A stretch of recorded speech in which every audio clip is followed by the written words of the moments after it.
আমাদের 18টা সেকশনে চাষের জমা দেওয়া হলো 6 জনের এগেনস্টে।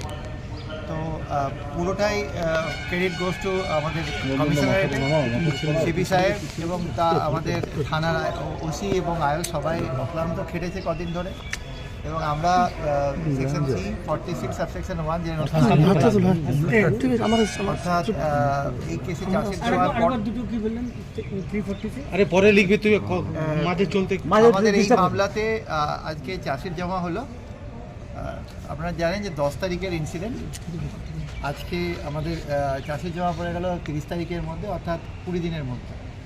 এবং যদিও কেসটা স্টার্ট হয়েছিল 11 তারিখে, একদিন পরে।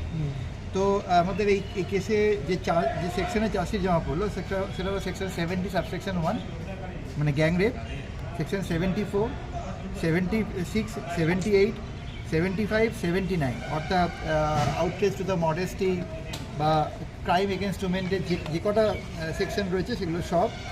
এর সাথে আমাদের এক্সটর্শন, ডাকাতি এবং আরও যে সমস্ত সেকশনে চাষের ক্রিমিনাল ইন্টিমিডেশনস, একে রেস্ট্রেন করে ক্রাইম করা, এইরকম আমাদের বিভিন্ন সেকশনে চাষির জমা পড়েছে, ক্রিমিনাল কনস্পিরেসি ইত্যাদি ইত্যাদি। তো আজকে আমাদের চাষির জমা পড়লো।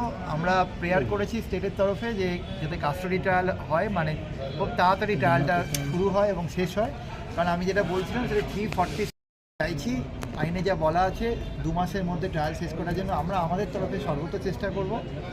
পুরো এন্টায়ার এডিসিপি টিম, আমাদের কমিশনারেটের team, including the OC of NTS এবং আমাদের এসিপি সাহেব সবাই অক্লান্ত পরিশ্রম করেছেন এবং তার মধ্যে 20 দিনের মধ্যে চাষির জমা পড়েছে। সহপাঠী তাকে কি সেকশন দেওয়া হয়েছে?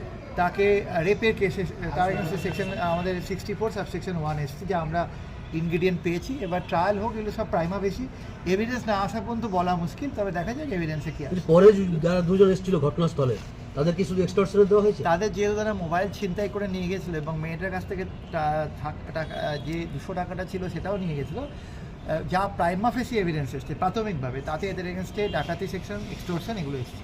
তারা কোনো কি 164-এ বা 183 তাতে কিছু তারা জানিয়েছে? নিজেরা যে বয়ান দিয়েছে তাতে তাদের অভিযোগটা এবং বাকিরা কে কী করেছে পুরোটাই চলে এসছে আমাদের কাছে।